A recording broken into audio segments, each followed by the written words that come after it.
যুবকদেরকে ডাকলো, সমস্ত গোত্র থেকে যুবকদেরকে ডাকার পরে যুবকদেরকে পরামর্শ দিল, যারা মুহাম্মদ সাল্লাল্লাহু আলাইহি ওয়াসাল্লামকে হত্যা করতে পারবে অথবা জীবিত নিয়ে এসে দিতে পারবে, তার জন্য 100টি উট পুরস্কার করেন। নাউজুবিল্লাহ।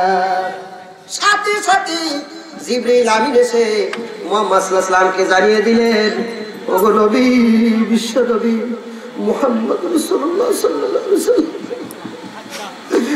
আপনার জন্মভূমিতে আপনার আত্মীয় স্বজনরা থাকতে দিবে না, আপনি তাড়াতাড়ি করে মদিনায় চলে যান। আল্লাহ রাসূল আমার কান্নাকাটি করে আর জিবরাইলকে বলে, জিবরাইল আমি কেন যাব? বলে, আপনার নিজ গোত্রের লোকেরা, আপনার আপন আপন লোকেরা আপনাকে হত্যা করে তুমি শুরু করে। যে নবী আমার তাইফের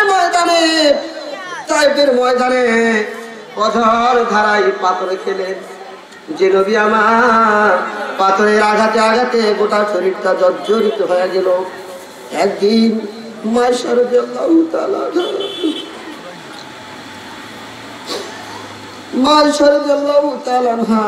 রাসূল সাল্লাল্লাহু আলাইহি ওয়াসাল্লামকে গোসলখানায় নিয়ে গেছে।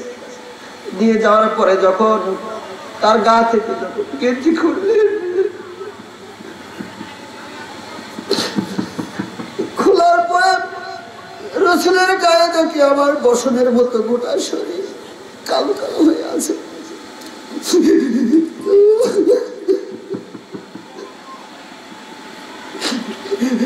মায়েশা রাদিয়াল্লাহু তাআলা বললেন, ইয়া রাসূলুল্লাহ, ছোটবেলায় বলে আপনার গায়ে বসন উঠেছিল।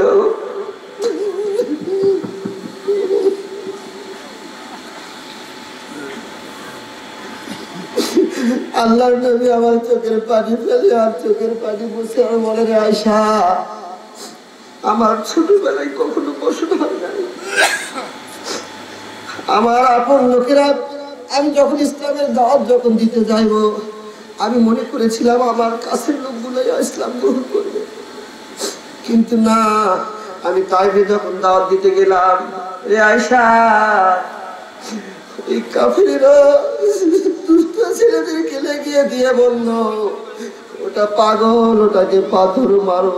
ওই ছেলেরা না বুঝে না শুনে তারা অজর ধারায় পাথর মারতে লাগলো। ওরে আয়েশা, ওই দিনের পাথরের আঘাতগুলো আজ থেকে আমার গায়ে এখনো পর্যন্ত যায় নাই। বাংলাদেশের কতগুলো মসজিদ আছে যে মসজিদের আজান শুনলে হৃদয় গলে যায়, কথা বলেন ঠিক কিনা? তো আমি আজান দিয়ে শুরু করতে চাচ্ছি, আপনারা কি বলেন? আজান হচ্ছে মসজিদে, সুন্দর কণ্ঠে মুয়াজ্জিন আজান দিচ্ছেন। আল্লাহু আকবার,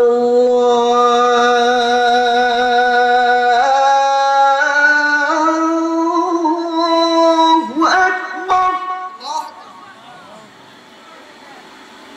কার নাম উচ্চারণ হলো? আল্লাহু আকবার,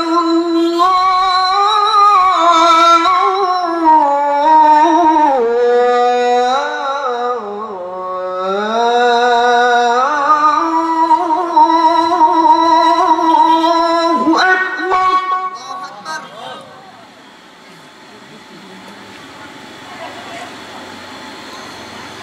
আশহাদু আন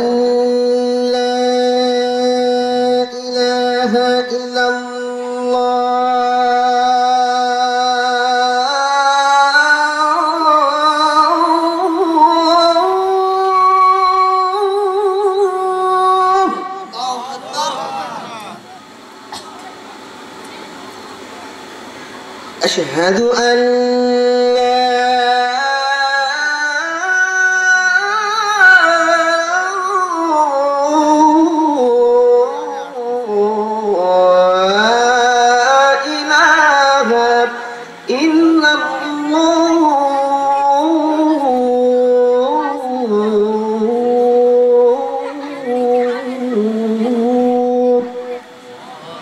সুন্দর লাগে না বাজার? সুন্দর লাগে না? এ তো হলো বাংলাদেশের আজান। সৌদির আজান শুনলে, মক্কার আজান শুনলে আরো কলিজে জুড়ে যায়, কথা বলেন ঠিক কিনা? মুমিন কখনো আযান শুনে ঘরে থাকতে পারে? মুমিনের এটা গুণ নয়। তবে আমরা সর্বপ্রথমেই সেই মহান রব্বুল আলামিন যে আল্লাহ পাকের দরবারে আমরা লক্ষ কোটি সিজদায় শুকরিয়া আদায় করি, সকলে পড়ি আলহামদুলিল্লাহ। আমরা শুরু করছি। আলহামদুলিল্লাহ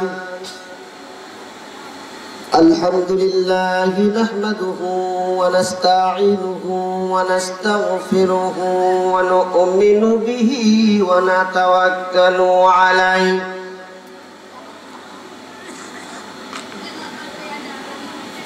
ونعوذ بالله من شرور أنفسنا ومن سيئات أعمالنا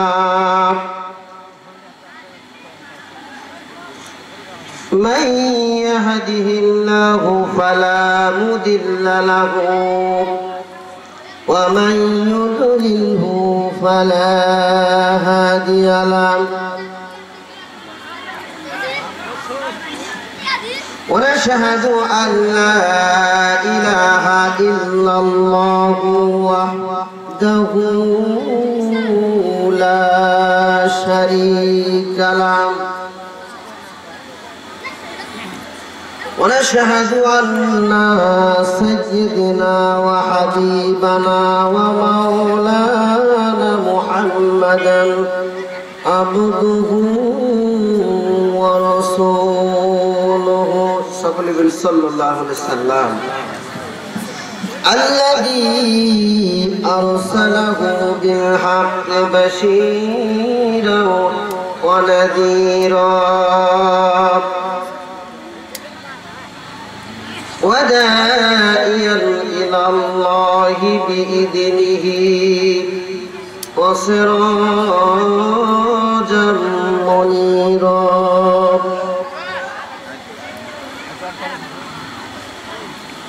أما بعد فقد قال الله تعالى في كلامه المجيد والفرقانه الحميد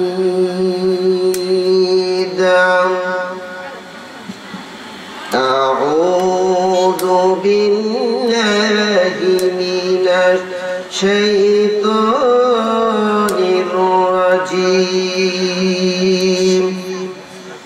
بسم الله الرحمن الرحيم ألف لام ميم ذلك الكتاب لا ريب فيه هدى للمتقين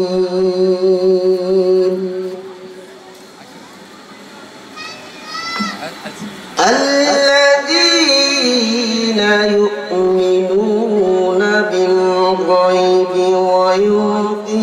ويقيمون الصلاة ومما رزقناهم ينفقون الله أكبر. وعن أبي هريرة رضي الله تعالى عنه قال قال رسول الله صلى الله عليه وسلم من صلى علي واحدة صلى الله عليه عشرات أو كما قال عليه الصلاة والسلام. وعن أنس رضي الله تعالى عنه قال قال رسول الله صلى الله عليه وسلم من صلى علي صلاة واحدة صلى الله عليه صلاة عشرة وحطت عنه عشرة خطيئات ورفعت درجة ورفعت له عشرة درجات أو قال الله تعالى في حبيب محمد رسول الله সাল্লাল্লাহু আলাইহি ওয়াসাল্লাম ইন্নাল্লাহা ওয়া মালাইকাতাহু ইউসাল্লুনা আলান নবী ইয়া আইয়ুহাল্লাযীনা আমানু সাল্লু আলাইহি وسلموا تسليما اللهم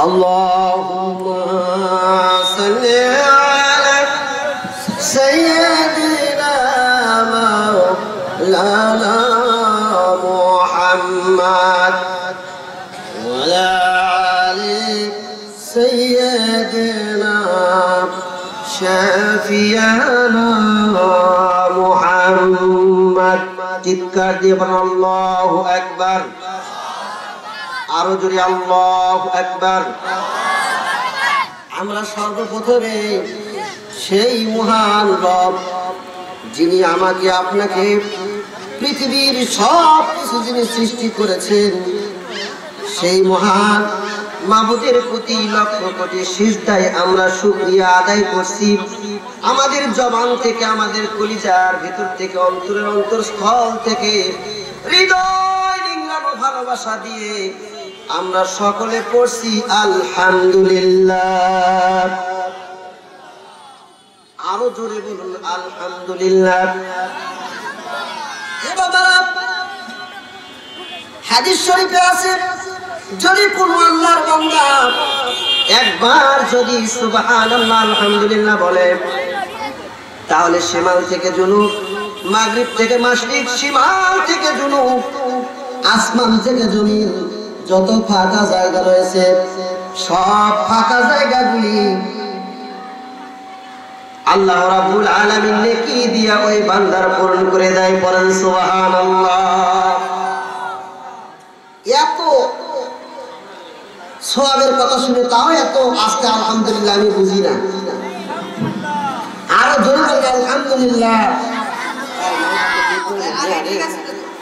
আগে ঠিক আছে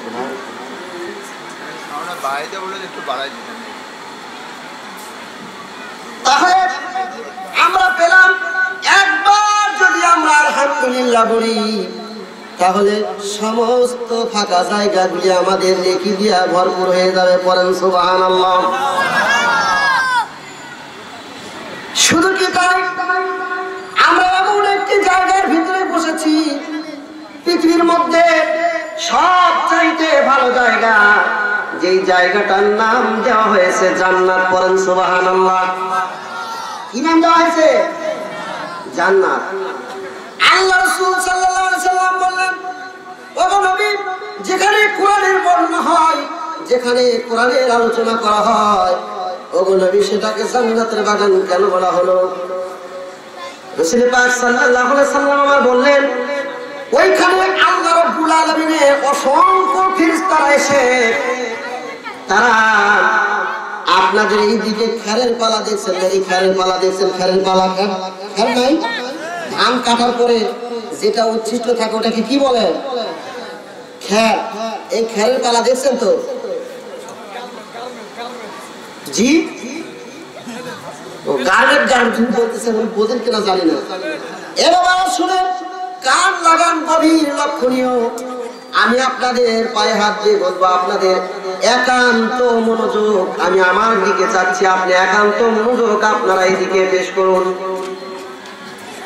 আল্লাহ রাব্বুল আলামিন ফাঁকা জায়গাগুলো পূরণ করে দিলেন এটা জান্নাতের বাগান কেন সেই জন্য বলতেছিলাম আল্লাহর হাবিব বিশ্বনবী মুহাম্মদ রাসূলুল্লাহ সাল্লাল্লাহু আলাইহি সাল্লাম বলছেন যেখানে কোরআনের আলোচনা হয় যেখানে হাদিসের আলোচনা হয় ওখানে ফেরেশতারা জমায়েত হতে থাকে জমায়েত হতে হতে খেরের পালার মতো আপনারা যখন যেমন খেরের পালা যান ওইরকম ফেরেশতারা এসে ফেরেশতারা ওইরকম পালা হতে হতে হতে হতে আরশে আজিম পর্যন্ত ঠেকে যায়। পড়েন সুবহানাল্লাহ।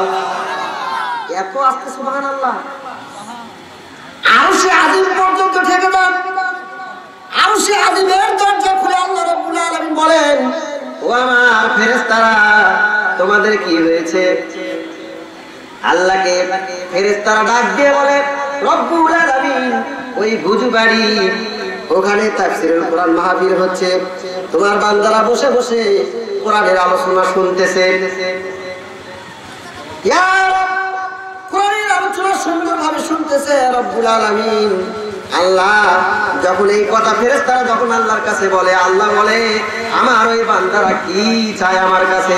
বলে আল্লাহ ওই বুজুগারি গ্রামের লোকেরা আল্লাহ তোমার জাহান্নাম থেকে মুক্তি চায়। বলেন আল্লাহু আকবার।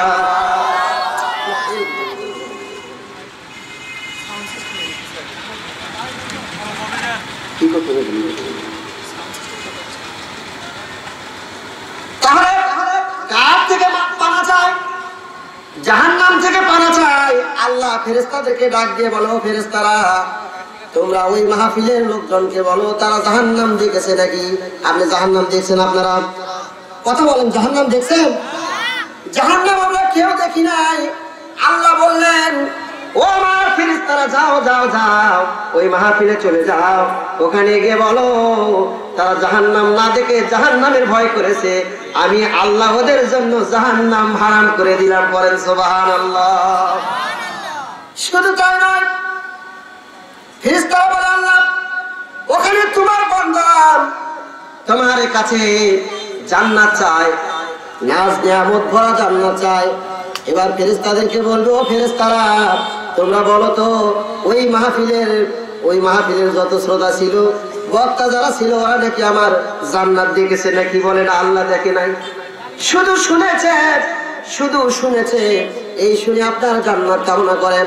ফেরেশতাদেরকে আল্লাহ রাব্বুল আলামিন বলেন যে আমার ফেরেশতারা তোমরা ওখানে গিয়ে শুনে দাও তাদের জন্য জান্নাত ওয়াজিব করে দেওয়া হয়েছে। বলেন সুবহানাল্লাহ। প্রিয় ভাইরা আমার, এই সকল গুণান্বিত হাদিসগুলো কোরআনগুলো যারা শোনাবে আজ তারা জেলখানার ভেতরে। কথা বলেন ঠিক কিনা? আমাদের আমির হামজা হুজুর কি কারণে তাকে জেল দেওয়া হয়েছিল? কথা বলেন ঠিক কিনা? আমার আশরাফ ভাই বিপ্লবী, তিনি 53 দিন জেলখানার ভেতরে থেকেছে। কারণটা কি? এক নম্বর কারণ হলো সে কোরআন থেকে হক কথাগুলো মানুষের কাছে বলে, এই জন্য তাকে 53 দিন জেল কাটতে হয়েছিল। কথা বলেন ঠিক কিনা? আজ আমরা এমন দেশে বাস করি, এমন দেশে আমরা বসবাস করি যে কোরআনের হক কথাগুলো বলতে আমরা পারি না। কথা বলেন ঠিক কিনা? কোরআনের হক কথা কোথাও বলা যায় না। আপনি মসজিদের ভিতরে কোরআনের হক কথা বলবেন, কাল থেকে আপনার চাকরি থাকবে না। বলে গ্রামের লোকজনেরা সাদা তুলে তুলে আপনাকে হারিয়ে দেয়। আপনি খবরদার সুদের বিরুদ্ধে ওয়াজ করতে পারবেন। এখন সুদের বিরুদ্ধে যদি ওয়াজ করতে যান তাহলে ওই মসজিদের সেক্রেটারি, ওই মসজিদের সভাপতি বিশিষ্ট সুদখোর বলেন নাউজুবিল্লাহ। এখন যারা আপনাকে গ্রাম থেকে টাকা তুলে তুলে হাজিয়ে দেয়, এই হাজিয়া যারা দেয় তাদের বিরুদ্ধে যদি ওয়াজ করেন পরবর্তী মাসে কিন্তু আপনি হাজিয়া পাবেন না। কথা বলেন ঠিক কিনা? কিন্তু আল্লাহু খায়রুর রাযিকিন, আল্লাহ হলো রব্বুল আলামিন, উত্তম রিজিক দাতা। বলেন সুবহানাল্লাহ। সেই আল্লাহর দরবারে আমরা শুকরিয়া আদায় করছি সূচনা স্বরূপ। সকলে বলি আলহামদুলিল্লাহ। লক্ষ কোটি দরুদ ও সালাম সেই মানবতার মুক্তির দূত সৈয়দুল বাশার দুলালি আমিনা নূরে মুজাসসাম প্রিয় ভাদর নেতা আকায়ে নামদার তাজদারে মদিনা মুহাম্মদ মুস্তাফা সকলে পড়ুন সাল্লাল্লাহু আলাইহি ওয়াসাল্লাম। এবার আমার আপনারা সবাই একটু মনোযোগ দিয়ে বলুন সাল্লাল্লাহু আলাইহি ওয়াসাল্লাম। ওয়া আন আবি হুরায়রা রাদিয়াল্লাহু তাআলা আনহু। আমি কিন্তু সূচনা বলতেছিলাম, এখনো কিন্তু মূল বক্তব্যে আমি যাই নাই। وعن أبي هريرة رضي الله تعالى عنه قال قال رسول الله صلى الله عليه وسلم এই হাদিস বলার পর আমি দেখবো সাল্লাল্লাহু আলাইহি সাল্লাম কত জোরে উচ্চারিত হয়।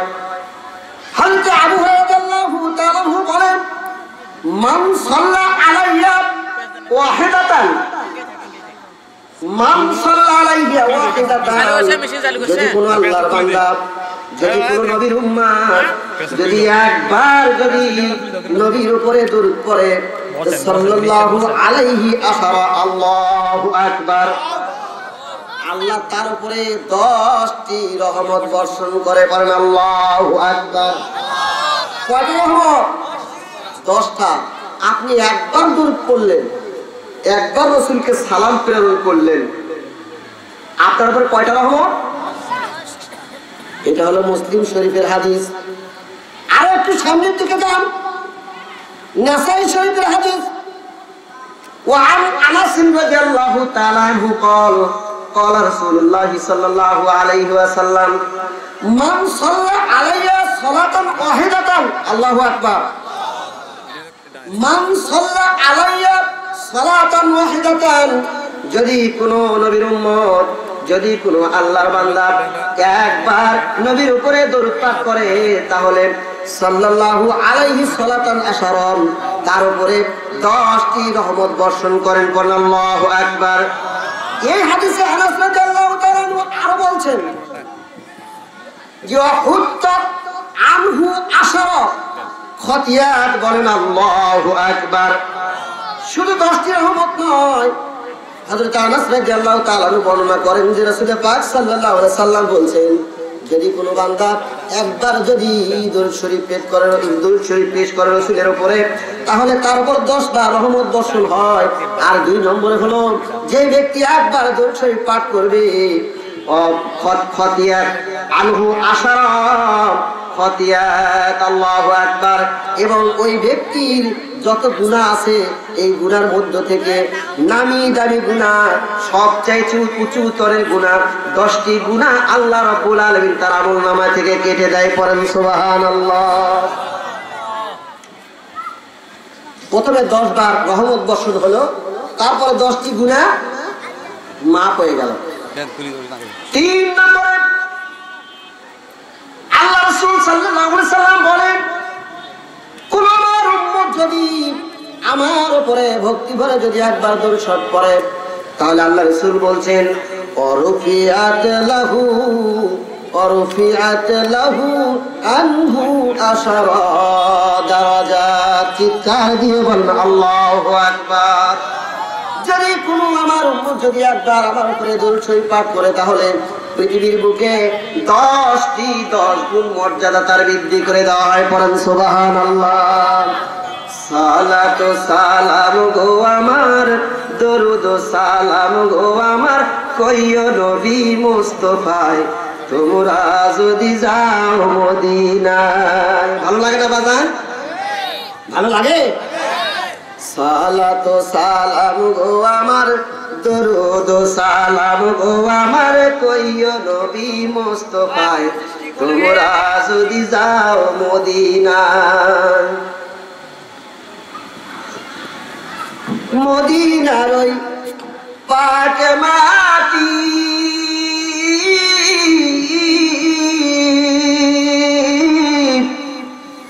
আমি সুরমা বলে চোখে মাখিও। আল্লাহু আকবার। মদিনার ওই পাক মাটি,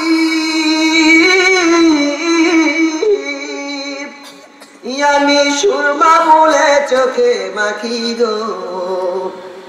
এই মাহফিলের সালামটুকু, এই মাহফিলের দরুদটুকু, কইও নবী মুস্তাফায়, তোমরা যদি যাও মদিনায়।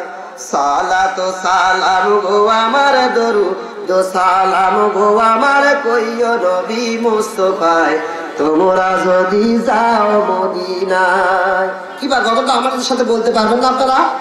বলেন বলেন, নেকি হবে, সওয়াব হবে। হাজিদের ওই যাত্রা পথে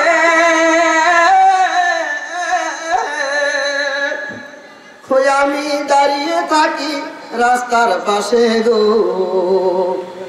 হাজিদের ওই যাত্রা পথে আমি দাঁড়িয়ে থাকি রাস্তার পাশে, এই গরিবের সালাম দিও, এই গরিবের সালাম দিও, কইও নবী মুস্তাফায় তোমরা যদি যাও মদিনায়। পড়েন সালাত সালাম গো আমার, দরুদ সালাম গো আমার, কইও নবী মুস্তাফায় তোমরা যদি যাও মদিনায়। চিৎকার দিয়ে বলেন আল্লাহু আকবার। ভালো লাগলো বাজার। এখন মূল আলোচনার দিকে আমি চলে যাচ্ছি। সম্মানিত উপস্থিতি, আমি আপনাদের সামনে সূরাতুল বাকারা, কি সূরাতুল, এই বাকারা মানে কি? গাভী। দেখেন আল্লাহ কত বড় হিকমত আলা। এটা পবিত্র কোরআন, দামি একটা কিতাব। কথা বলেন ঠিক কিনা? কথা বলেন। পবিত্র কোরআন দামি একটা কিতাব। পৃথিবীর মধ্যে এর চাইতে দামি আর কোন কিতাব হতে পারে? তো এই কিতাব যিনি লিখেছেন তিনি কে? তিনি কে? ইসরে, আপনারা আওয়াজ দিচ্ছেন না কেন? এই কোরআন যিনি নাজিল করেছেন তিনি কে? আল্লাহর নাম নিতে ভয় লাগে? আল্লাহর নাম নিতে যদি ভয় হয় আপনার, তাহলে বুঝতে হবে আপনার ঈমান অতীব দুর্বল। কথা বলেন ঠিক কিনা? ঈমান দুর্বল, অতীব দুর্বল। রাসূল সাল্লাল্লাহু আলাইহি সাল্লাম বলছেন, তোমার ঈমান দুর্বল কখন হবে? যখন আল্লাহু আকবার বলতে হবে, সুবহানাল্লাহ বলতে বলা হবে, যাদের ভিতর থেকে বলতে গায়ের পশম শিরে উঠবে, বুঝতে হবে ওই হলো খাঁটি মুমিন, খাঁটি মুসলমান, খাঁটি মুত্তাকি। পড়েন সুবহানাল্লাহ। সম্মানিত ভাইরা আমার, এটা পবিত্র কোরআন। বিভিন্ন পৃথিবীতে বিভিন্ন প্রকারের বই আছে, সব বইয়ের সামনে দেয়া থাকে যে ভাই যদি এই বইয়ের ভিতরে কোনো ভুল ত্রুটি থাকে তাহলে আমাকে জানাবেন, আমি ভুল সংশোধন করার জন্য চেষ্টা করব। কথা বলেন ঠিক কিনা? কিন্তু আল্লাহ রাব্বুল আলামিন এমন একটা কিতাব আমাদের জন্য পাঠিয়ে দিয়েছেন, যে কিতাবের মধ্যে আল্লাহ রাব্বুল আলামিন বলছেন, যালিকাল কিতাবু লা রাইবা ফি। আল্লাহু আকবার। এই কিতাবের মধ্যে ভুল তো দূরের কথা, সন্দেহর কোনো সংশয় নাই। তাহলে এই কিতাব থেকে যে আলোচনা হবে এর ভিতরে কোনো ভুল আছে? নাই। কিন্তু এই কিতাব নাজিল হয়েছে কার উপরে? রাসূল মুহাম্মদ সাল্লাল্লাহু আলাইহি ওয়াসাল্লামের উপরে। কিন্তু এই কোরআনকে নিভিয়ে দেওয়ার জন্য বাংলার বুকে যারা অপচেষ্টা চালাচ্ছে, তারা মুসলমান না হিন্দু?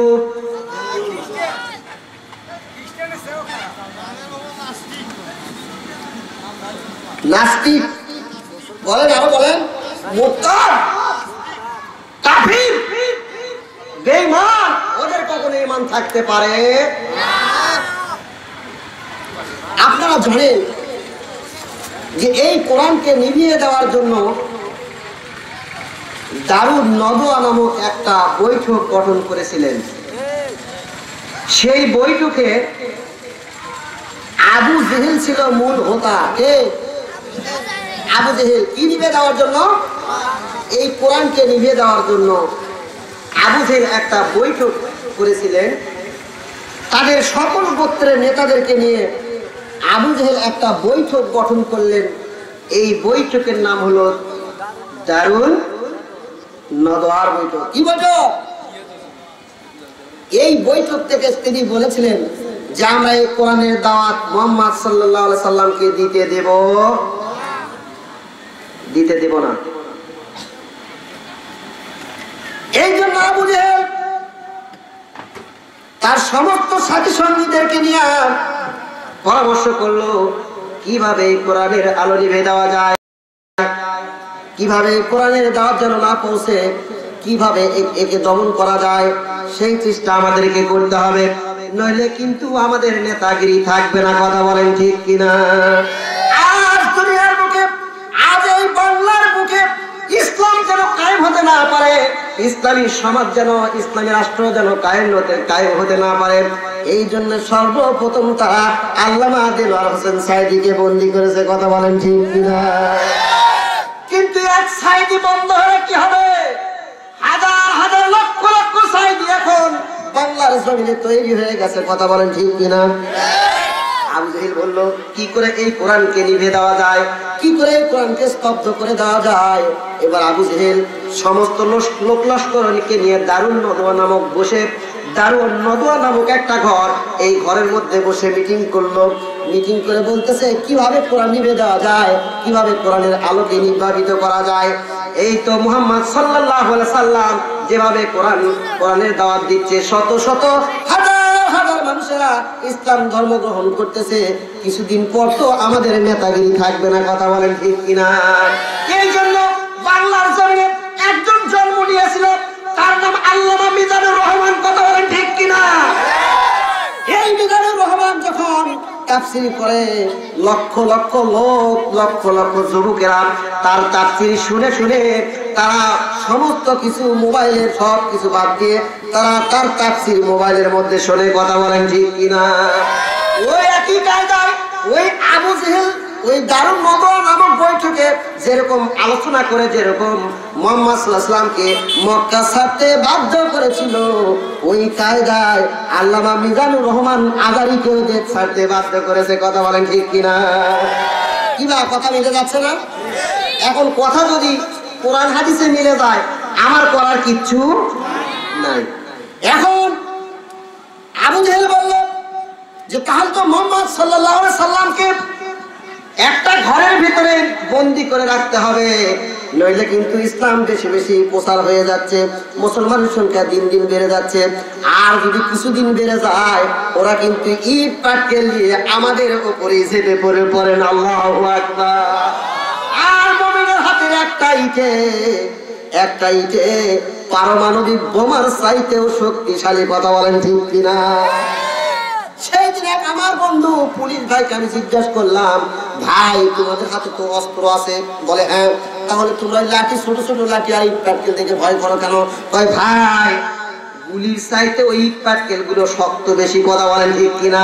যদি এক জায়গায় যদি লাগে, ওই জায়গায় যদি পছন্দ ধরে ভাইরে, আমি বাঁচবো না। ওই জন্য গুলি থাকে ওদেরকে দেখে পিছন দিকে পিছাতে হয়। বলেন আল্লাহু আকবার। আর চিল্লায় আল্লাহু আকবার। আবু জেহেল কি বলল? মুহাম্মদ সাল্লাল্লাহু আলাইহি ওয়াসাল্লামকে জেলখানায় বন্দী করতে হবে। কিন্তু আবু জেহেল বলতেছে, আবু জেহেলের কিছু চামচারা বলতেছে না, যদি মুহাম্মদ সাল্লাল্লাহু আলাইহি ওয়াসাল্লামকে যদি বন্দী করে যদি রাখো, তাহলে ওরা এসে জোর করে আমাদের থেকে খুলিয়ে নিয়ে যাবে। আবু জেহেল প্রস্তাব দিচ্ছে, আর গুলো বলতেছে না, জেলখানাতে বন্দী করে রাখা যাবে না, মুসলমানরা এসে জোর করে খুলিয়ে নিয়ে যাবে। কথা বলেন ঠিক কিনা? আজ আমরা এমন কায়দায় পড়েছি, অস্ত্রের কাছে আমরা এগোতে পারতেছি না।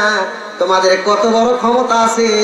ও তোমরা খাঁটি যদি মুসলমান হয়ে থাকো, তোমরা যদি খাঁটি বান্দা যদি হয়ে থাকো, তোমরা যদি শক্তিশালী হয়ে থাকো, তোমরা যদি ইমানের বলিয়ান হয়ে থাকো, আজ তোমরা পুলিশ, বিডিআর, র‍্যাব ছাড়া আমাদের সামনে আসো। কথা বলেন। আর আমাদের অস্ত্র নাই, দুর্বল ভাবতেছো। এই চেয়ারে আমি চিরদিন বসে থাকবো না, এই চেয়ারে আমি 1 থেকে 1.5 ঘন্টা বসে থাকবো। এই সিউরিটি আমার আছে? আরে কথা বলেন, আছে? 1 সেকেন্ড আমার সময় নাই। আল্লাহ যদি বলেন রে আশরাফুল ইসলাম জিহাদি, তুমি তাড়াতাড়ি ওখানে যেভাবে আছো সেইভাবে তোমার ভিতর থেকে প্রাণ পাখিটা নেওয়া হয়ে গেল, তুমি এখন চুপ। কথা বলেন। আর কথা বলতে পারবো আমি? 1 সেকেন্ড বাঁচার যখন আমার কোনো গ্যারান্টি নাই, তবে আমি নিয়ত করে নিয়েছি 1 সেকেন্ড যদি আমি বাঁচি, এই 1 সেকেন্ডই বাঘের মতো বাঁচবো। কথা বলেন ঠিক কিনা? আমরা বাঁচতে চাই না, আমরা বাঘের মতো বাঁচতে চাই। কথা বলেন ঠিক কিনা? এ বাবা কথাগুলো শুনে খারাপ লাগতেছে মনে হয়? খারাপ লাগতেছে? আলোচনা চলবে? শুনে আমি কারো বিরোধিতা করছি না। এই বাংলার জমিনে যতগুলো দল আছে, সব দলে কিন্তু মুসলমানের দল। কথা বলেন ঠিক কিনা? এ বাবারা, আমরা মরার পরে কিন্তু সবাই কবরে চলে যাব।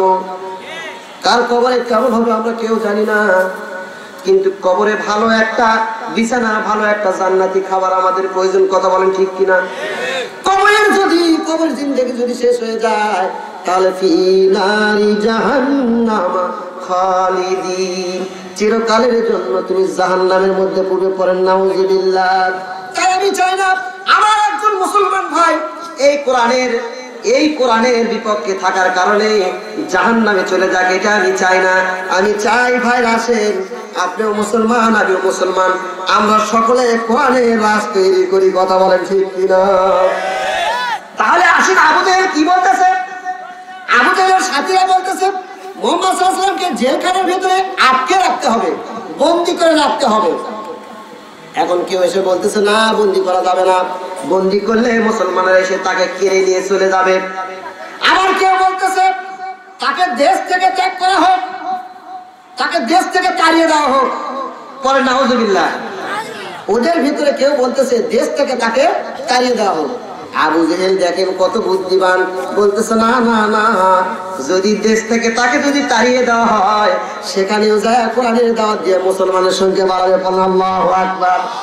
আল্লাহ রাব্বুল হোসেন সাইদি বলতেছেন যে আমি জেলখানার ভিতরে যাওয়ার পরে দেখলাম সমস্ত জেলখানার কয়েদিগুলা টুপি মাথা দিয়ে নামাজ পড়া শুরু করে দিয়েছে। আল্লাহু আকবার। তাহলে মুমিন যেখানে যাবে সেখানে ইসলামের আলো জ্বলবে। কথা বলেন ঠিক কিনা? এখন বলতেছে না, তাকে দেশ ছাড়া করা যাবে না, তাড়িয়ে দেওয়া যাবে না, ওখানে গেলে মুসলমানের সংখ্যা বেড়ে যাবে। তাহলে কি করা যায়? এবার সবচাইতে বড় শয়তান ইবলিস, নবীর চাচা আবু জেহেল বলতেছে তাহলে মুহাম্মদ সাল্লাল্লাহু আলাইহি সাল্লামকে হত্যা করা হোক। করে নাউযুবিল্লাহ। পৃথিবীতে যত নবীরা এসেছেন তার উম্মতেরা কিন্তু নবীদেরকে হত্যা করার জন্য আগাইছে। কথা বলেন ঠিক কিনা? নবীদের বিরোধিতা করার জন্য চেষ্টা করেছে। কথা বলেন ঠিক কিনা? অনুরূপ আল উলামা ওয়ারাসাতুল আম্বিয়া। আল্লাহু আকবার। অনুরূপ বাংলার জমিনে আলেম ওলামাদের পেছনে এক শ্রেণীর মুসলমান নেমে পড়ছে। কথা বলেন ঠিক কিনা? তারা যেন দিন কায়েম করতে না পারে, তারা যেন নামাজ কায়েম করতে না পারে, এই সচেষ্ট হয়ে তারা লেগে পড়েছে। কথা বলেন ঠিক কিনা? কিন্তু মুসলমান যারা খাঁটি মুসলমান নবীর মুত্তাকি, তাদের গায়ে এক ফোঁটা রক্ত থাকতে বাংলার 1 ইঞ্চি জমিন, 1 সুতা জমিন তোমাদেরকে ছেড়ে দেওয়া হবে না। কথা বলেন ঠিক কিনা? এই হাফেজগুলো, কোরআনের হাফেজগুলো পাখি সুন্দর করে কোথায় বাঁধবে? বাঁধে কোথায়? আমি আপনাদেরকে দ্বৈত কণ্ঠে বলতে চাই, এই হাফেজগুলা আলেমগুলা যদি এই মাথার পাগড়ি খুলে যদি কোমরে বাঁধা শুরু করে দেয়, পালানোর জায়গা পাবে না। কথা বলেন ঠিক কিনা? আজ কত হাজার হাজার হাফেজদেরকে গুলি করে মারা হয়েছে। কে মারছে আমি কিন্তু সেটা বলি নাই। আমি কি নাম ধরে বলছি? না না না। কোরআনের রাত যদি কোনদিন কায়েম হয়ে যায়, কোরআনের কথাগুলো যদি, আল্লাহর বাণীগুলো যদি সমাজে কায়েম হয়ে যায়, ওগুলো খাতায় লেখা আছে, পঙ্কনা ভাবে আমরা বের করে বটগাছের সঙ্গে ঝুলাইয়া পিটাবো। কথা বলেন ঠিক কিনা? আমি কিন্তু কারো নাম ধরে বলি নাই। প্রিয় ভাইরা আমার, আবু জাহেলের বুদ্ধিটা কত বড় শয়তানি বুদ্ধি যে মুহাম্মদ সাল্লাল্লাহু আলাইহি ওয়াসাল্লামকে হত্যা করলেই তো সব শেষ, আর তো আমাদের দরকার নাই। মুহাম্মদ সাল্লাল্লাহু আলাইহি ওয়াসাল্লামকে হত্যা করার জন্য যুবকদেরকে ডাকলো, সমস্ত গোত্র থেকে যুবকদেরকে ডাকার পরে যুবকদেরকে পরামর্শ দিল যারা মুহাম্মদ সাল্লাল্লাহু আলাইহি ওয়াসাল্লামকে হত্যা করতে পারবে অথবা জীবিত নিয়ে এসে দিতে পারবে, তার জন্য 100টি উট পুরস্কার। করেন নাউযুবিল্লাহ। সাথে সাথে জিবরাইল আমিন এসে মুহাম্মদ সাল্লাল্লাহু আলাইহি ওয়াসাল্লামকে জানিয়ে দিলেন, ওগো নবী, বিশ্ব নবী মুহাম্মদ রাসূলুল্লাহ সাল্লাল্লাহু আলাইহি ওয়াসাল্লাম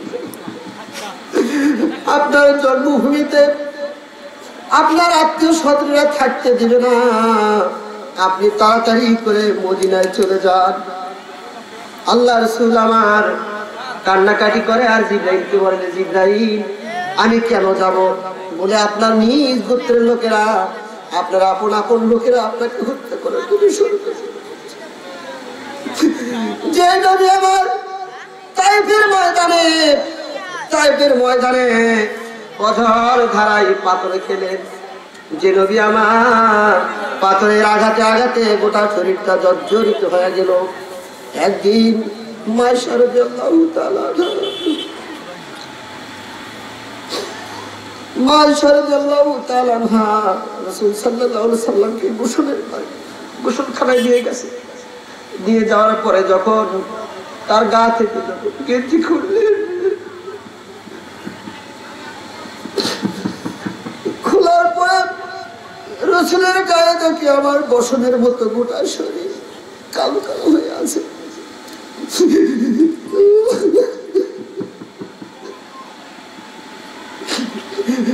মা আয়েশা রাদিয়াল্লাহু তাআলা বললেন, ইয়া রাসূলুল্লাহ, ছোটবেলায় বলে আপনাদের বসন উঠেছিল।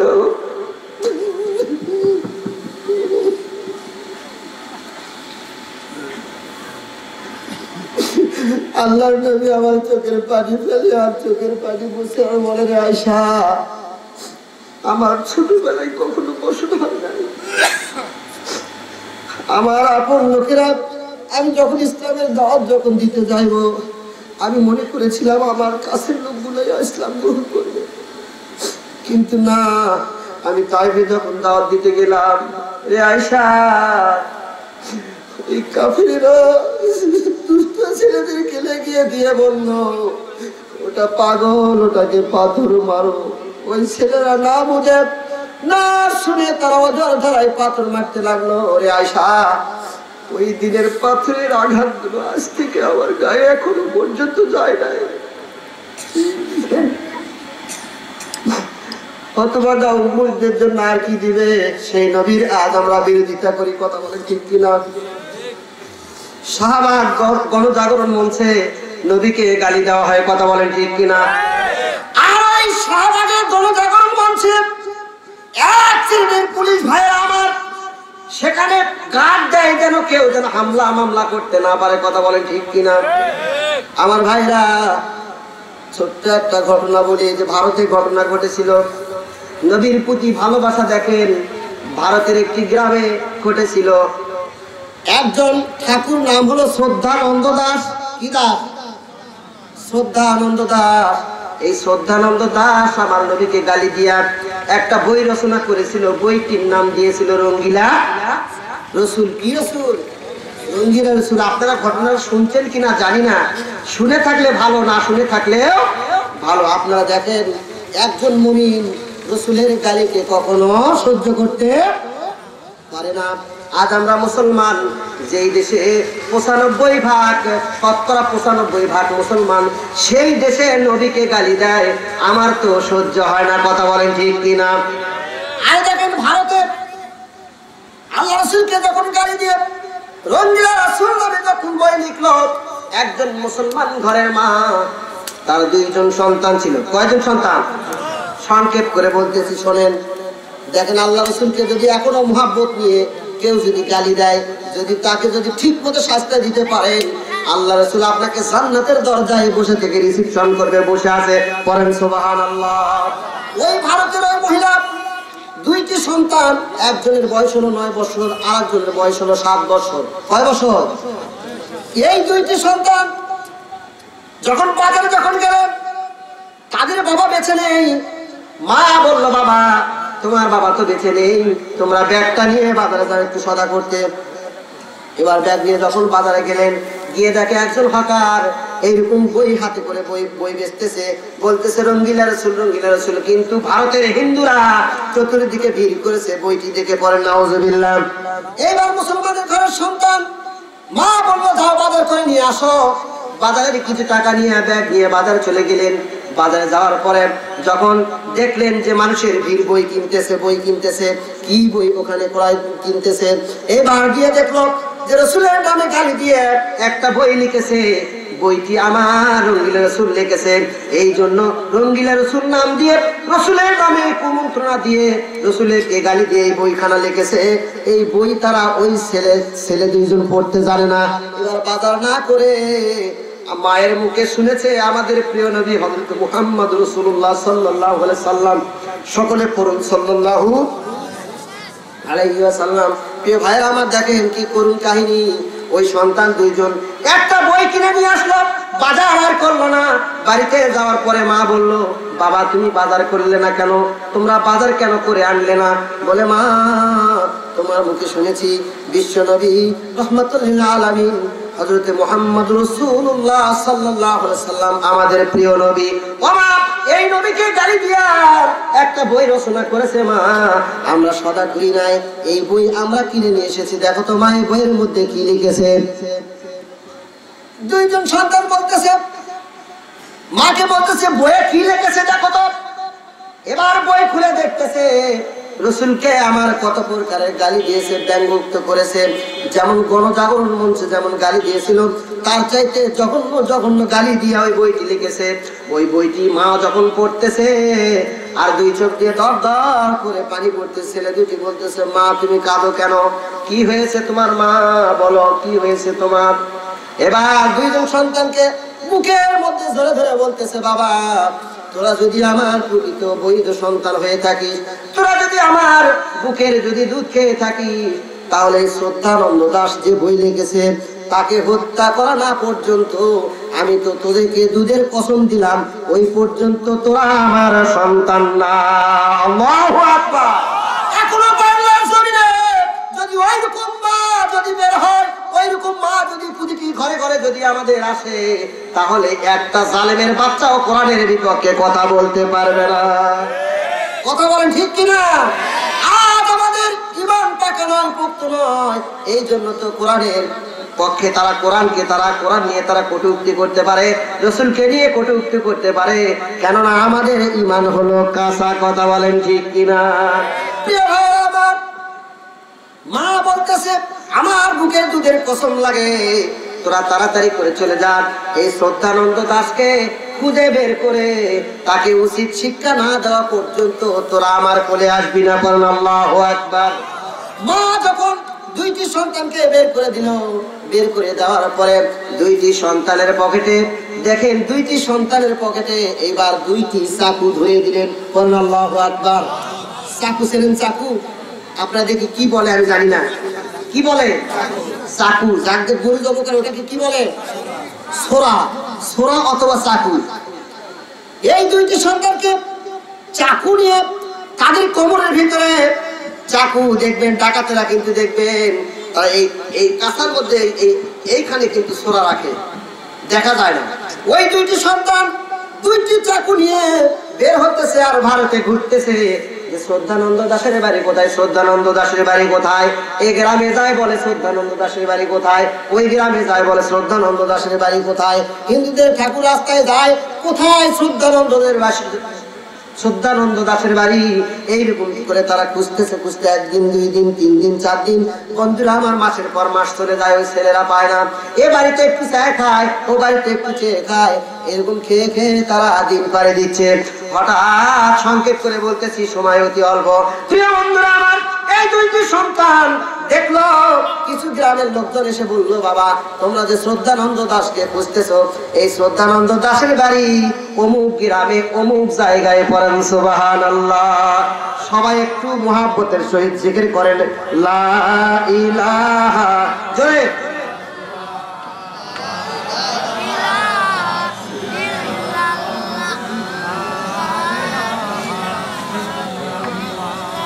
জোরে লা ইলাহা, আরো জোরে লা ইলাহা, লা ইলাহা ইল্লাল্লাহু মুহাম্মাদুর রাসূলুল্লাহ। প্রিয় ভাইরা আমার, এই ঘটনাটা আমি একটু পরেই বলতেছি। আমি আগে যে আলোচনা আমি ধরেছি পবিত্র কোরআন থেকে যে তাফসীর করার জন্য আমি মনস্থ করেছি, একটু তাফসীর না করলে কি পারি নাকি? কথা বলেন ঠিক কিনা? আল্লাহ রাব্বুল আলামিন বলেন যে মুত্তাকি যারা, তারা রাসূলের গালি শুনতে পারবে। মুত্তাকি যারা, তারা কোরআনের অপমান সইতে, আর জোরে কথা বলতে কেন, কোরআনের অপমান সইতে পারবে। যারা মুত্তাকি মুমিন হবে, এই মুত্তাকির পরিচয় আল্লাহ রাব্বুল আলামিন কোরআন পাকের মধ্যে দিয়েছেন। মুত্তাকি কারা? আল্লাহ রাব্বুল আলামিন বলছেন ফীহি হুদাল লিল মুত্তাকিন। পড়েন আল্লাহু আকবার। এই কোরআন হলো হুদাল লিল মুত্তাকিন, যারা খাঁটি মুমিন মুত্তাকি তাদের জন্য পথ প্রদর্শক। বলেন আল্লাহু আকবার। চিৎকার দিয়ে বলেন আল্লাহু আকবার। কিন্তু যারা মুমিন নয়, যারা কাফের বেঈমান, তাদের জন্য কিন্তু এটা গাইড, কথা বলেন ঠিক কিনা?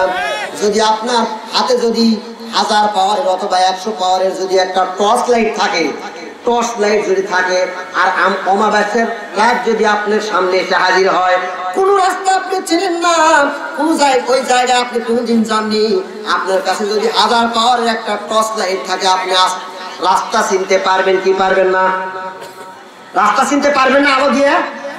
কথা বলেন, পারবেন না? কি বাজেন, আলোচনা বন্ধ করবো নাকি? আলোচনা বন্ধ করব? চলবে? প্রিয় ভাইরা আমার, আপনার হাতে যদি 1000 পাওয়ারের একটা টর্চ লাইট থাকেন, আপনি যদি ওই জায়গায় যদি কোনোদিন নাও যেয়ে থাকেন, ওই অমাবস্যার রাত্রিতে আপনি ওই আলো দিয়ে পথ চলতে পারবেন, কথা বলেন ঠিক কিনা? অনুরূপ পৃথিবীতে আজকে এমন শুরু হয়ে গেছে, বাংলার জমিনে এমন শুরু হয়ে গেছে, আমাদের হাতে যদি কোরআন নামক টর্চ লাইট যদি থাকতে পারে, কোরআন টর্চ লাইট যদি আমাদের হাতে থাকে, কোনো বেঈমান একটা বিন্দু পরিমাণ, চুল পরিমাণ আমাদের ক্ষতি করতে পারবে না, কথা বলেন ঠিক কিনা? কোনো ক্ষতি করতে পারবে না, কোনো ভয় নাই। যদি এখানে যদি পুলিশ আসে, যদি জেল দেয়, সর্বপ্রথমে কাকে ধরবে বলেন তো দেখি? কার ধরবে? আমার ধরবে। আপনার লোকটা তো জুতের নয় বারে, আপনারা আমার সঙ্গে যাবেন না? যাবেন? কারা কারা এই কোরআনের জন্য জেল খাটতে রাজি? 2 হাত তুলে আল্লাহকে দেখা।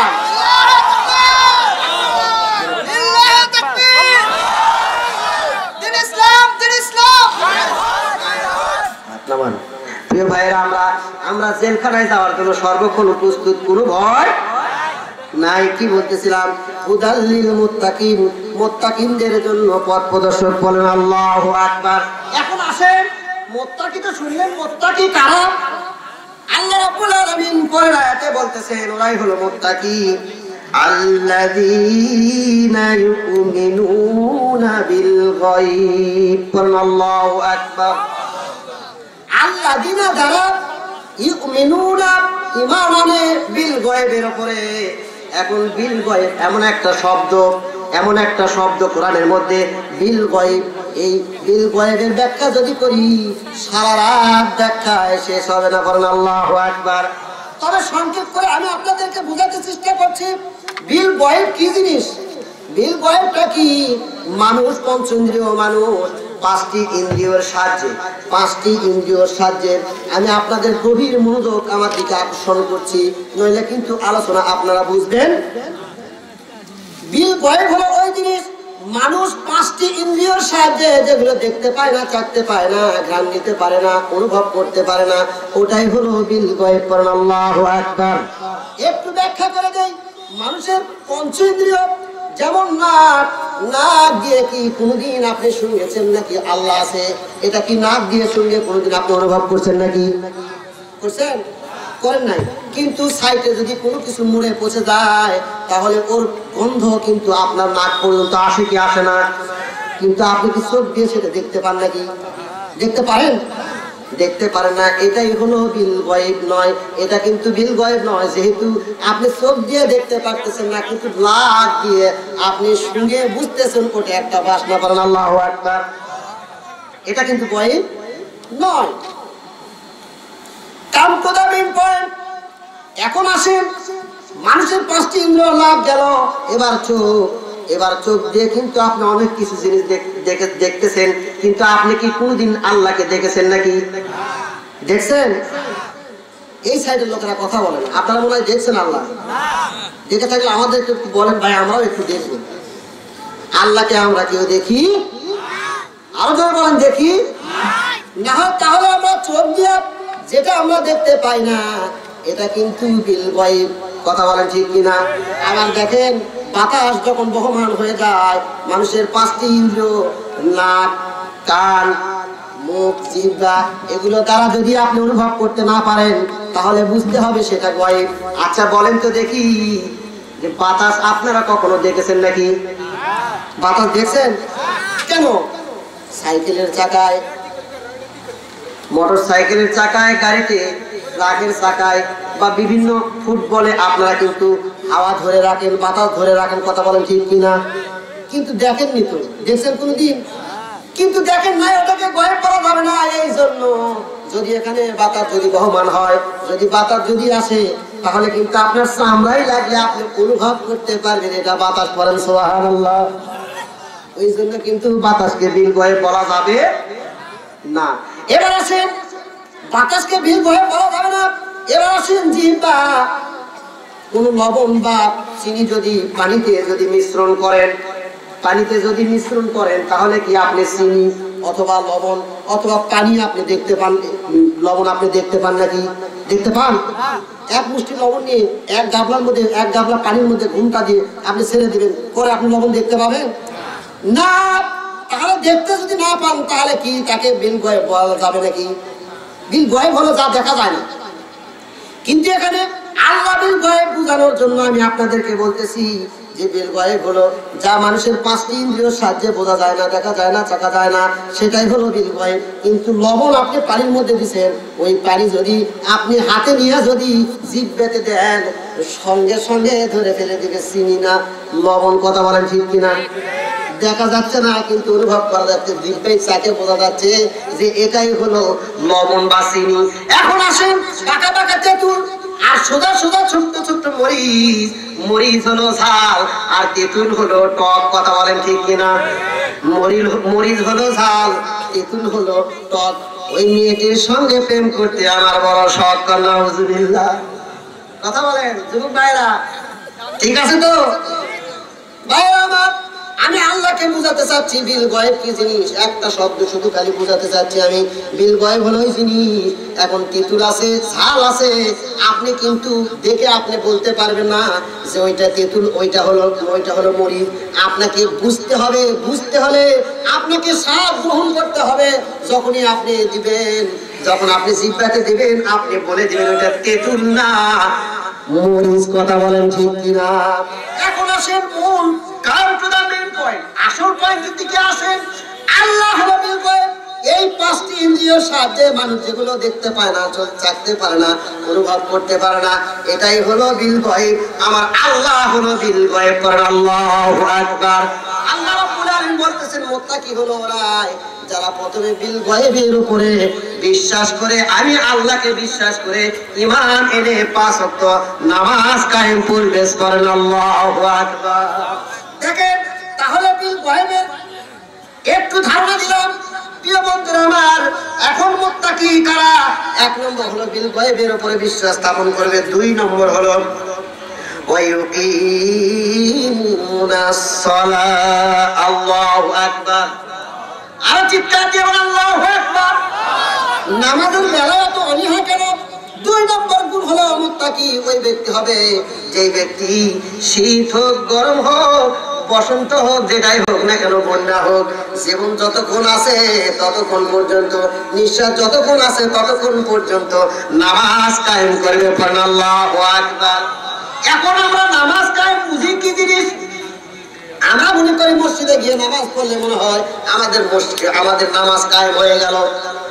মসজিদের ভেতরে তসবিহ পড়লে আমরা মনে করি যে বাপরে বুজুর করে সারাদিন তসবিহ পড়ে নামাজ পড়ে, কখনো দাঁত ফেলাছে, ভাই ভাই ঠিক করেন, কখনো দাঁত ফেলাছে বড় মুমিন মুত্তাকি। আসলে তা নয়। তুমি তসবিহ টিপতেছো, বাইরে কোরআনের বিপক্ষে মানুষেরা কথা বলতেছে না, তাকে কিছু বলো না। তোমার তসবিহ গোনার সারাদিন সারা রাত তসবিহ গোনার তোমার 1 পয়সার মূল্য নাই। কথা বলেন ঠিক কিনা? তুমি তসবিহ গুনবা, তুমি হাজি, তুমি কোরআনের বিপক্ষে কথা বলবা, তোমাকে বলা হবে 1 নম্বর কাজী। কথা বলেন ঠিক কিনা? এখন বেশিরভাগ, আমি এলাকার কথা বলবো না, আমার এলাকায় ভাইরা আমার হাজিদের বাড়িতে ড্যান্স, মহিলাদের ড্যান্সের ক্লাব হচ্ছে। পড়ে নাউজুবিল্লাহ। এখন দেখেন কি পরিস্থিতি, এখানে কোরআনের আলোচনা হচ্ছে, গোটা জায়গা ভরে যাওয়ার কথা। যদি মাইক দিয়ে যদি অ্যানাউন্স করা হতো, এখানে ঢাকা থেকে নাউজুবিল্লাহ, আমি পড়েন, এখানে ঢাকা থেকে 4 জন মহিলা বক্তা আসতে পারে। নাউজুবিল্লাহ। রাত 12টার পরে উলুঙ্গ ড্যান্স দেওয়া হয়। পরে নাউজুবিল্লাহ। আর এই জায়গা ধুলা ছড়াছড়ি, ইটা ফিকে ফিকে তাও জায়গা হতো না। কথা বলেন ঠিক কিনা? আরে খালি বলতো মারো সাবো। কথা বলেন ঠিক কিনা? আর এখানে জায়গা হইতো না। যদি এই মানুষেরা যদি জানতো এইখানে বসলে কত নেকি হবে, কত সওয়াব হবে, তাহলে কিন্তু মানুষেরা বাড়িতে থাকতে পারতো না। কথা বলেন ঠিক কিনা? প্রিয় বন্ধুরা আমার, আজ আমরা বুঝতেছি না এই এলাকার ভিতরে এই মাইকের আওয়াজ যতদূর যাচ্ছে, গভীর লক্ষণীয় বিষয়, এলাকার ভিতরে মাইকের আওয়াজ যতদূর যাচ্ছে, ওই মৃত্যু ব্যক্তিরা যারা মরে গেছে তাদের আত্মাগুলি আনন্দে উৎফুল্ল হয়ে গেছে। বলেন সুবহানাল্লাহ। আপনাকে আমাকে, আপনার পিতা, আপনার ছেলে, আপনার বাড়ি আলে যদি মৃত্যুবরণ করে থাকে, তারা আপনাদেরকে হাতছানি দিয়ে ডাকতেছে আর বলতেছে, ও আমার স্বামী গো, ও আমার ছেলে গো, ওই বক্তাকে বলো সারা জীবন যেন ওখানে কোরআনের আলোচনা হয়। আল্লাহু আকবার। তার কারণ কোরআনের আলোচনা হওয়াতে আমাদের কবরের আযাব কিছুটা লাঘব হয়েছে। পড়েন সুবহানাল্লাহ। আজ এই কোরআনের আলোচনা বাদ দিয়া আজকে দেখেন কোরআনের আলোচনা যেখানে হবে সেখানে কিন্তু 144 ধারা জারি হয়। আরে জোরে বলুন না কেন? কোন যাত্রার প্যান্ডেলে কিন্তু এরকম 100 ধারা জারি হয় না। সেখানে বরং পুলিশ দিয়ে আরো গার্ড দেওয়া হয় যেন কোনো ক্ষতি না হতে পারে। কথা বলেন ঠিক কিনা? আরে বাংলার মুসলমানদের কপাল পুড়ে গেছে। বলবো কি আর দুঃখের কথা, ভাইরে বলতে পরাণ ফাটে, দুঃখ কেন যায় না বেচা ভবের হাট বাজারে, ভবের হাট বাজারে। এ ভাই দুঃখ বেচা যায় না। চোরের মায়ের ডাঙর গলা বাকি ভয়ে পালায়, প্রাণটা বুঝি যায় রে এবার চোরের মায়েদের জ্বালায়। কথা বলেন ঠিক কিনা? বলবো কি আর দুঃখের কথা, বলতে প্রাণে ফাটে, দুঃখ কেন যায় না বেচা ভবের হাট বাজারে, ভবের হাট বাজারে। বলেন আল্লাহু আকবার। এরাই দুঃখ বেচার জায়গা নাই।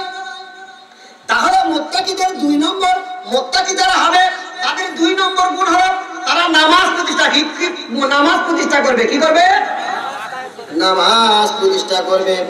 আপনি নামাজ প্রতিষ্ঠা করছেন, আপনি মসজিদে আজান হওয়ার সাথে সাথে আপনার দোকান আছে, আপনি আজান হয়েছে, আপনি এখন ঘড়ির দিকে দেখতেছেন এখনো 5 মিনিট আছে, আজান তো হলো 5 মিনিট এখনো আছে, 15 মিনিট সময়, 10 মিনিট বসে থাকি দোকানে, তারপরে যাবনি।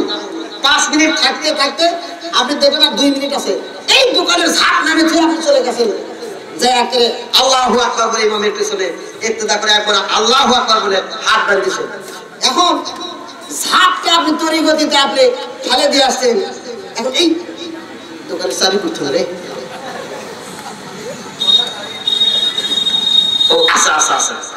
কথা বলে নামাজ হবে?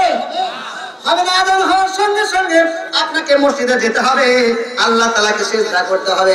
আল্লাহ রাব্বুল আলামিন বলে, বান্দা তোমার এই 1.5 ইঞ্চি কপাল যদি আমাকে দিতে পারো তাহলে তোমার জীবনটা ধন্য হয়ে যাবে। পড়ুন আল্লাহু আকবার। সবাই একটু ভাইরা জিকির করেন লা ইলাহা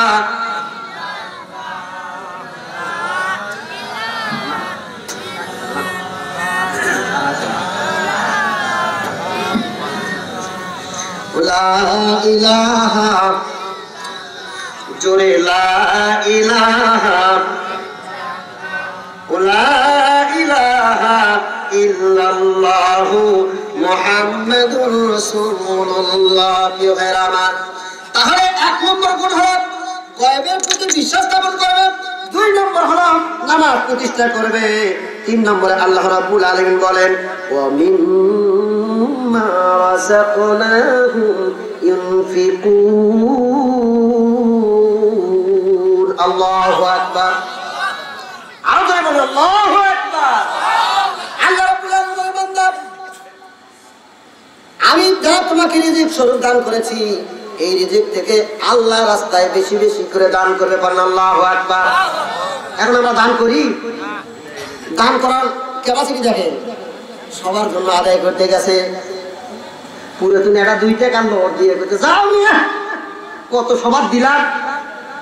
কথা বলেন ঠিক কিনা? আজকে আমরা সবাতে দেই না। আল্লাহ রাসূল বলছে আর সাদকাতু তারুদ্দুল বালা। পড়েন আল্লাহু আকবার। সদকা করলে, দান করলে বিপদ আপদ গুলো কেটে যায়। পড়েন সুবহানাল্লাহ। তাই আল্লাহ রাব্বুল আলামিন আপনাকে যে ধন সম্পদ দান করছে, এই ধন সম্পদ থেকে আল্লাহর রাস্তায় আপনাকে ব্যয় করতে হবে। কথা বলেন ঠিক কিনা? প্রিয় বন্ধুরা আমার, 3 নম্বর গেল, 4 নম্বর গুণ হলো ওয়াল্লাযীনা ইউমিনুনা বিমা উনজিলা ইলাইকা ওয়া মা উনজিলা মিন ক্বাবলিক। আল্লাহু আকবার। আপনার উপরে মুত্তাকি হলো ওরাই। 4 নম্বর গুণ হলো আপনার উপরে যা নাযিল হয়েছে আপনার উপরে যা নাযিল করা হয়েছে ওর উপরে বিশ্বাস স্থাপন করে, ওর উপরে ঈমান রাখে এবং আপনার পূর্বে যা নাযিল হয়েছিল সেগুলোর উপরে ঈমান রাখে, ওরাই হলো মুত্তাকি। পড়েন সুবহানাল্লাহ। আর ওয়াবিল আখিরাতি হুম ইউকিনুন। পড়েন আল্লাহু আকবার। এবং পরকালের উপরে বিশ্বাস স্থাপন করে, পরে আবার তাদেরকে পুনরুত্থান করা হবে, এই বিশ্বাস তারা করে। ও আল্লাহ রাসূল বলে দিন ওরাই হলো ফার্স্ট ক্লাসের মুত্তাকি। বলেন আল্লাহু আকবার। আরো জোরে বলেন আল্লাহু আকবার। এটা বলে আমাদেরকে মুত্তাকি হতে হবে, নইলে কিন্তু এই গাইড এই কোরআন আমাদেরকে হেদায়েতের পথ দেখাবে না, আমাদেরকে জান্নাতের পথ দেখাবে না। কথা বলেন ঠিক কি না?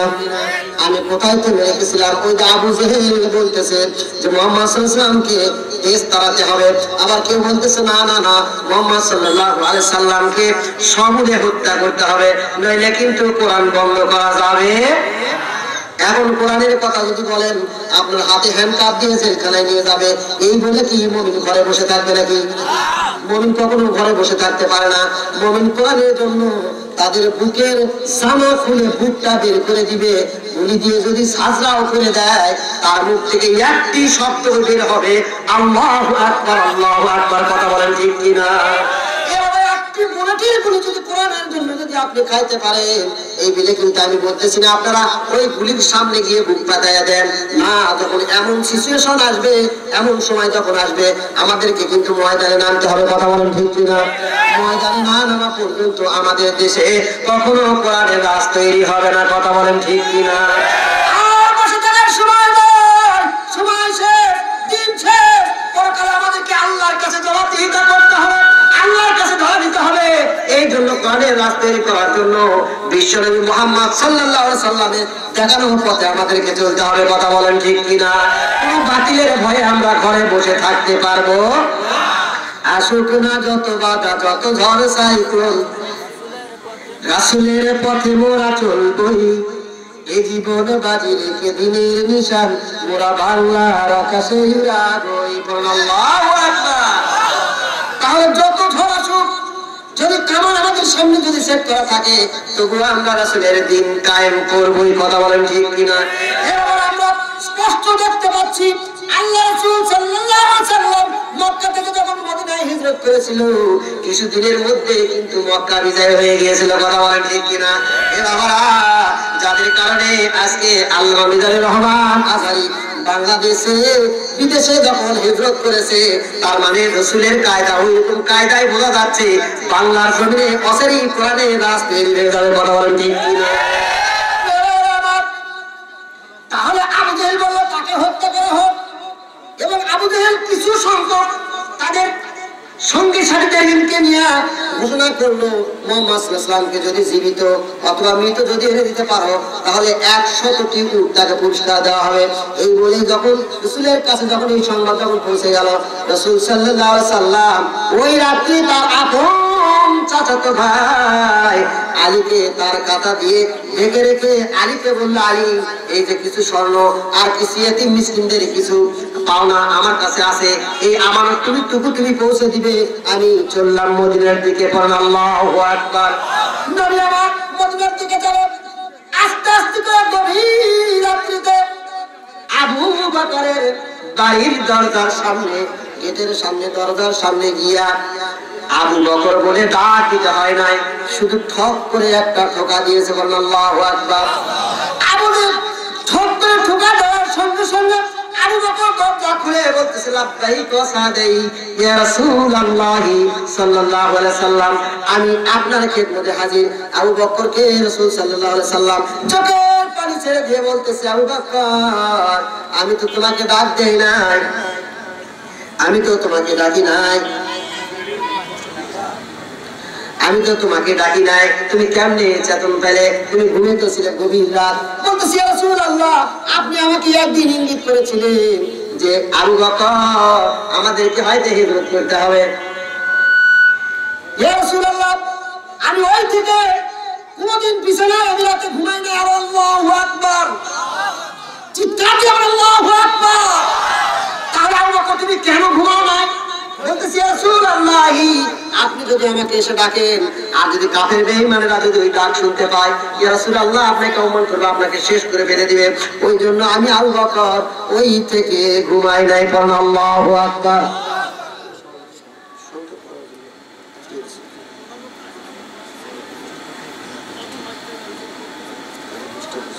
সময় সংক্ষেপ, প্রিয় বন্ধুরা আমার, সংক্ষেপ করে আমি আমার কথা শেষ করে দিচ্ছি, আপনারা বেজার হচ্ছেন নাকি? প্রিয় বন্ধুরা আমার, আবু বকরকে সঙ্গে করে নিয়ে ছোট্ট একটি ঘটনা বলে, আবু বকরকে সঙ্গে করে নিয়ে রাসূল আমার যাচ্ছেন।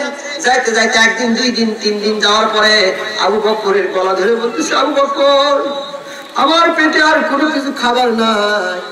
আবু বকরে আমার বড় তৃষ্ণা লেগেছে, আমাকে একটু পানি দাও। আবু বকর বলতেছে, ইয়া রাসূলুল্লাহ ইয়া হাবিবাল্লাহ, আমার কাছে তো খাবার আর কিছু নেই, যা পানি ছিল যা খাবার ছিল সবগুলো শেষ হয়ে গেছে। রাসূল পাক সাল্লাল্লাহু আলাইহি সাল্লাম দূরে তাকায় দেখে একটা শিবির দেখা যাচ্ছে। সেখানে রাসূল সাল্লাল্লাহু আলাইহি সাল্লাম আবু বকরকে বললেন, আবু বকর চলো তো দেখি ওই শিবিরে কিছু খাওয়া পাওয়া যায় নাকি, দেখি কিছু পানি পাওয়া যায় নাকি।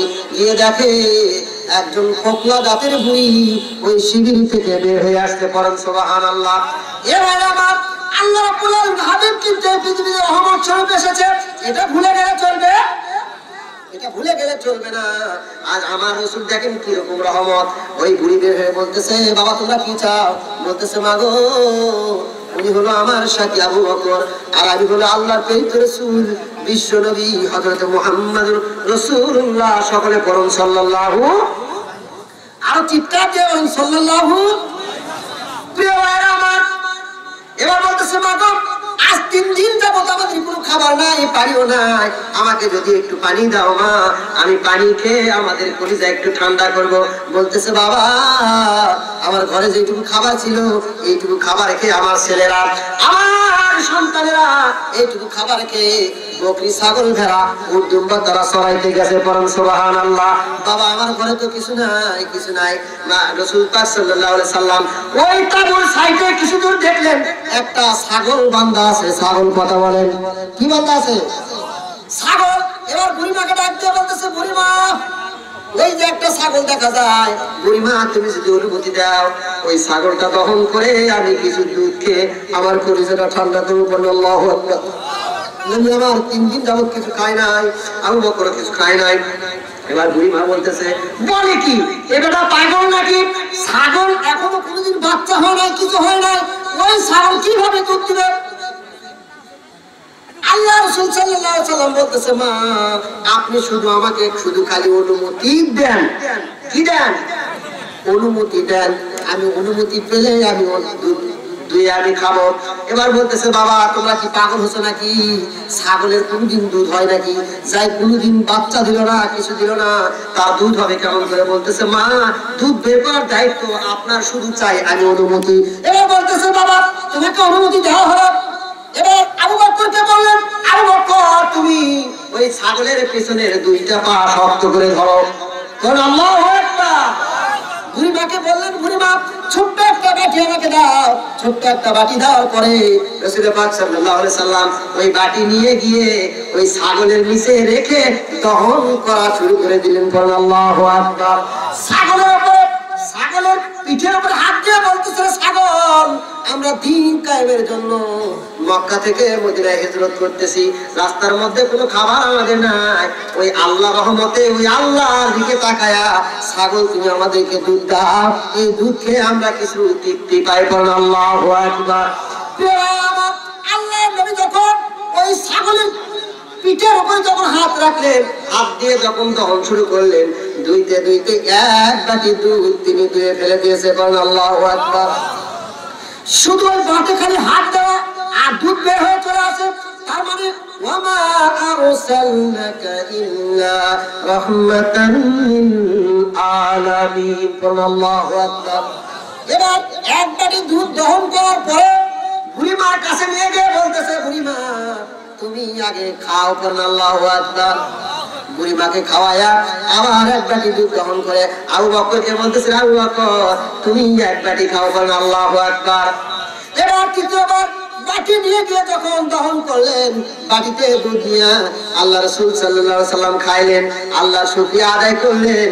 আল্লাহর শুকরিয়া আদায় করে বলতেছে, বুড়িমা শুধু আমি এই দুধ খাই না, এই দুধ যতদিন এই ছাগল থাকবে আমার উম্মতেরা খাবে, কমবে না। পড়েন সুবহানাল্লাহ। সবাই একটু জিকির করেন ভাই, লা ইলাহা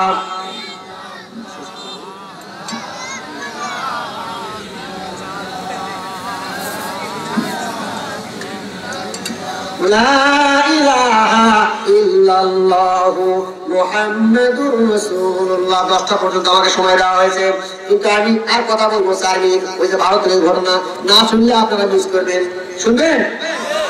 প্রিয় বন্ধুরা আমার, ওই দুটি সন্তান খোঁজাখুঁজি করার পরে গিয়ে দেখলো শ্রদ্ধানন্দ দাসের বাড়ির গেটের সামনে সুন্দর করে দেখে দেওয়া আছে যে শ্রদ্ধানন্দ দাস। করে নাউজুবিল্লাহ। এবার গেটের দারোয়ানকে দুই সন্তান বলতেছে, বাবা বাবা তোমরা কি চাও? দুইজন সন্তান বলতেছে, এই বাড়ির মালিকের নাম নাকি শ্রদ্ধানন্দ দাস? বলে হ্যাঁ, এই বাড়ির মালিকের নাম হলো শ্রদ্ধানন্দ দাস। যদি এখন আমরা এরকম ভূমিকা পালন করতে পারি, আমরা সরাসরি জান্নাতের ভেতরে যাবো। আল্লাহু আকবার। ঘটনাটা শুনেন, দেখেন, সংক্ষেপ করতে চাই কয়েক মিনিট মাত্র। প্রিয় বন্ধুরা আমার, ওই দুইটি সন্তান গেটের দারোয়ানকে বলতেছে যে তোমরা কি চাও? গেটের দারোয়ান সন্তানদেরকে বলতেছে তোমরা কি চাও? এবার বলতেছে আমরা শ্রদ্ধানন্দ দাসকে চাই। বলে শ্রদ্ধানন্দ দাসকে কি বলবে? আমাকে বলো, আমি তো গেটের দারোয়ান, আমি শ্রদ্ধানন্দ দাসকে বলতেছি। বলতেছে না না না না, গোপনীয় কথা, অতি জটিল ও কঠিন কথা, আমরা সরাসরি শ্রদ্ধানন্দ দাসকে গিয়ে বলবো, আপনাকে আমরা বলবো। এবার গেটের দারোয়ান শ্রদ্ধানন্দ দাসকে গিয়ে বলতেছে, শ্রদ্ধানন্দ দাস, দুইটি ছেলে সুন্দর ফুটফুটে চাঁদের মতো চেহারা, তারা আপনার সঙ্গে দেখা করতে চায়। আপনি কি বলেন? আপনার সঙ্গে তারা খাস কামরায় দেখা করতে চায়। বলে তাদেরকে পাঠিয়ে দাও। এবার শ্রদ্ধানন্দ দাসের সামনে গিয়ে বলতেছে, আপনি নাকি শ্রদ্ধানন্দ দাস? বলে হ্যাঁ, আপনার সঙ্গে অতি গোপন জটিল কথা আছে, আপনার খাস কামরায় আমাদেরকে নিয়ে চলুন। বলেন আল্লাহু আকবার। খাস কামরায় যেখানে পৃথিবীর কেউ দেখবে না, একমাত্র আল্লাহ ছাড়া। আল্লাহ কিন্তু সব জায়গায় আপনাকে আমাকে দেখতে পায়। কথা বলেন ঠিক কিনা? এইবার যখন শ্রদ্ধানন্দ দাসকে যখন খাস কামরায় যখন নিয়ে গেলেন, এইরকম টেবিল সামনে রেখে ওই বইটি সামনে রেখে বলতেছে, এই বইটি কে লিখেছে? রঙ্গিলা রাসূল। এই বইটি কে লিখেছে? এবার শ্রদ্ধানন্দ দাস বলতেছে, আমি লিখেছি, আমি লিখেছি। কি অহংকার দিয়ে বলছে, হ্যাঁ আমি লিখেছি। বলে আপনি লিখেছেন? বলে হ্যাঁ আমি লিখেছি। বলতেছে তোমরা কি জানতে চাও? বলতেছে আমাদের মা আমাদেরকে গর্ভে লালন পালন করেছে, সেই মার দুধের কসম দিয়ে পাঠিয়ে দিয়েছে যে তোমাকে উচিত শিক্ষা না দেওয়া পর্যন্ত, উচিত পুরস্কার না দেওয়া পর্যন্ত তোরা ঘরে ফিরবি না।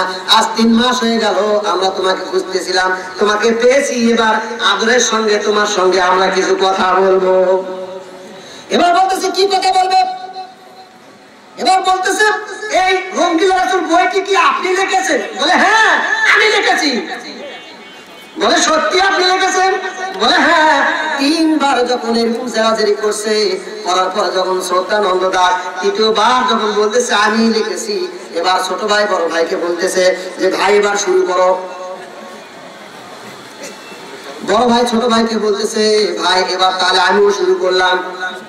2 ভাই এবার পাথর থেকে ছুরি বের করে শ্রদ্ধানন্দ দাসের একজন আগ দিয়ে পেটের মধ্যে ঢুকিয়ে দিয়েছে, একজন পিছন দিয়ে পেটের মধ্যে ঢুকিয়ে দিয়েছে। আল্লাহু আকবার।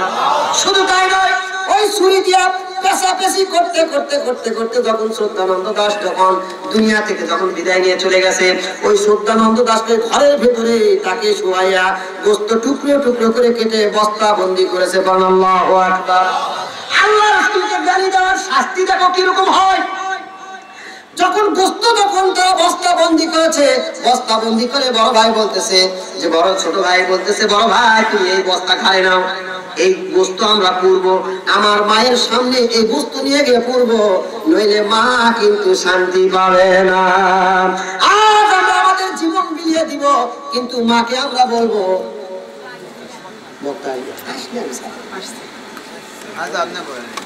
প্রিয় ভাইরা আমার, এই ঘটনাটা সংক্ষেপ করে দিয়ে যাচ্ছি।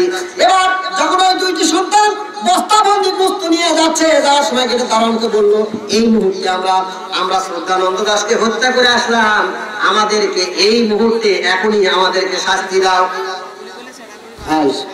লিল্লাহি তাকবীর।